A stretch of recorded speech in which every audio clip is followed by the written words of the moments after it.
What is going on, ladies and gentlemen? It is once again Legacy Kill HD, back today with some more Call of Duty Ghost, and today we're doing episode 2 of the best and worst of weapons in Call of Duty Ghost. And today we're going to be going through the submachine guns, or SMGs, and we have almost gameplay for every single SMG, which is actually pretty awesome. Some exclusive gameplay that's probably never been seen before, the K7 and CBJ MS on the map Overlord. And I know there's not been a lot of gameplay at this time of Overlord, so this may be your first look at the map.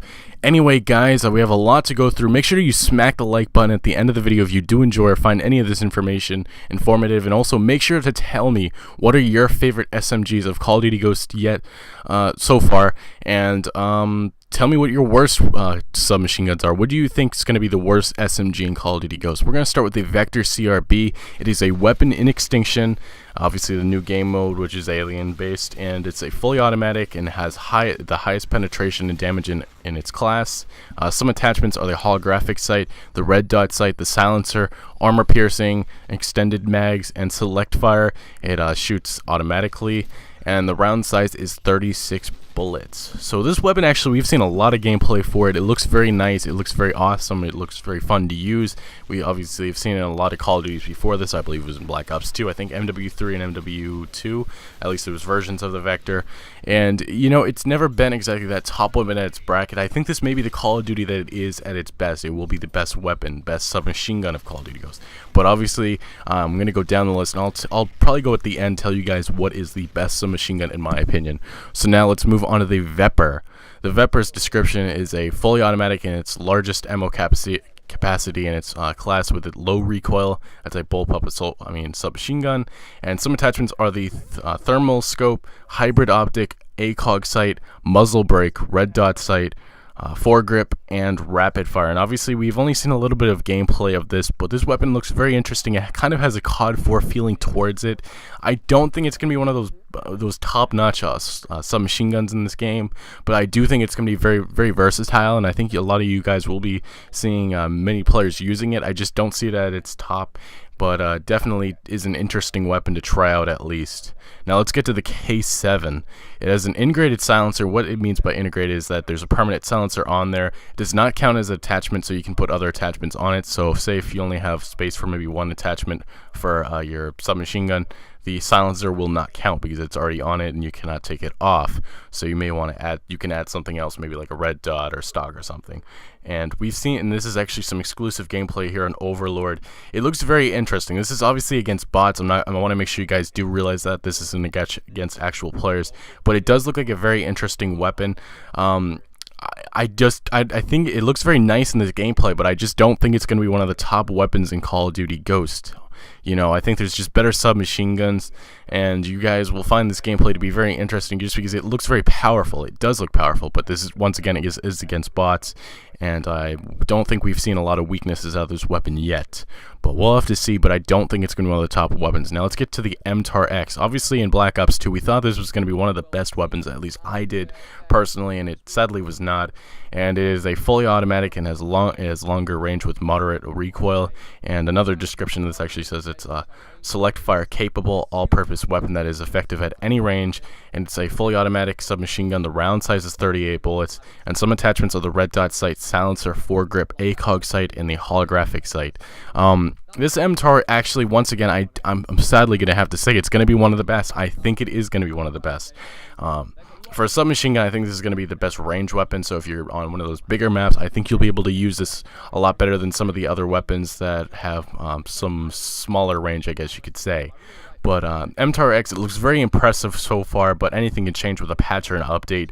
But right now, I do think it's going to be one of the better submachine guns to use. Now to a weapon that we do not have very much gameplay of. I don't think we actually have any gameplay at all. We just have some pictures. It's Submachine. It has 36 rounds, 54 with extended mags. It's fully automatic, and some attachments are the silencer, holographic sight, extended mags, muzzle brake, and the ACOG sight. I think we do have gameplay pictures of it. The Submachine, it's going to be a surprise for me because I don't know what to expect out of it. It could be the best, could be the worst. I've been watching a lot of IGN videos of Call of Duty Ghost. They've had opportunities to pick up the weapon, and they have not. So very sadly, we do not know what to expect out of this weapon. But when the game does come out, and if you're watching this video, tell me what you think of the weapon, because this will be a surprise. Now to our last weapon, which I'm actually very, very impressed with, that a lot of people honestly probably did not expect. The CBJ MS, it feels a lot like MW3's MP7. I was watching a live stream. This guy's already got Call of Duty Ghost a little early, and he's playing it, and I watched a lot of gameplay, and that's actually what we have on the screen right now. A lot of all the links to the sources of this gameplay will have a link in the description. But the CBJ MS is very impressive. It looks exactly like the MP7. I thought it would be like one of the Black Ops 1 submachine guns, which really weren't impressive. I think, what was it, the PM9? But it looks a lot like the MP7. It looks like the bullet damage is very easy to kill somebody with. So I do think this will be one of the better submachine guns in Call of Duty Ghosts. Even the something tells me we're going to see a patch with this, just because it looks a little bit overpowered. That's just my initial reaction. But the CBJ MS, I think that could be the surprise weapon of Call of Duty Ghosts that you see a lot of people using. Now, guys, to the roundup of this video, I do think the VEPR CRB will be the best submachine gun in Call of Duty Ghosts, but I do think that the CBJ MS does have a chance of holding that top spot as the best submachine gun. I think those two weapons will be battling against each other, kind of like in MW3 where we had the PP90 M1 and the MP7 battling against each other. I think that we'll be seeing these two weapons battling against each other, unless there's updates and patches where, you know, who the hell knows what's going to happen, because we know that Activision and Treyarch had their little thing in Black Ops 2 where they made the PDW awful. I mean, day one, PDW, amazing weapon, and then maybe 2 months later, it was really bad. It was probably one of the bottom SMGs. So we'll have to see what exactly happens with patches and updates, but the initial reaction is that these two weapons will be the best submachine guns. On the flip side, what is going to be the worst submachine gun? I think that the VEPR will be at the bottom of Call of Duty Ghost. Although this weapon does look interesting and have a COD 4 feeling towards it, and it kind of looks versatile, it just doesn't really have as much power as the other submachine guns. You look at the gameplay, it just looks like it takes more bullets to do damage, and with the other submachine guns, you saw that there was insta-kills going on, and the rate of fire of the VEPR looks higher than the others, and I think that's going to be the main problem with this weapon. So we'll have to see, but I just don't see it as being the top-notch weapon that it could have been. So in my opinion, that is going to be the worst. And then there's also the other weapons like the K7, the MTAR X, the Bizon. Those are toss-up weapons. I think they could be great weapons, but I also think that they could go for the worst.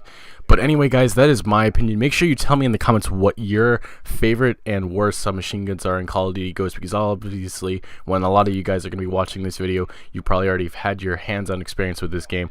Anyway, guys, my name is Legacy Killer HD, or Michael, and make sure you smack the like button if you did enjoy the gameplay or the information, and also subscribe for more Call of Duty Ghosts news and information, and Easter eggs and tips and tricks and all kinds of stuff, and I'll see you guys later.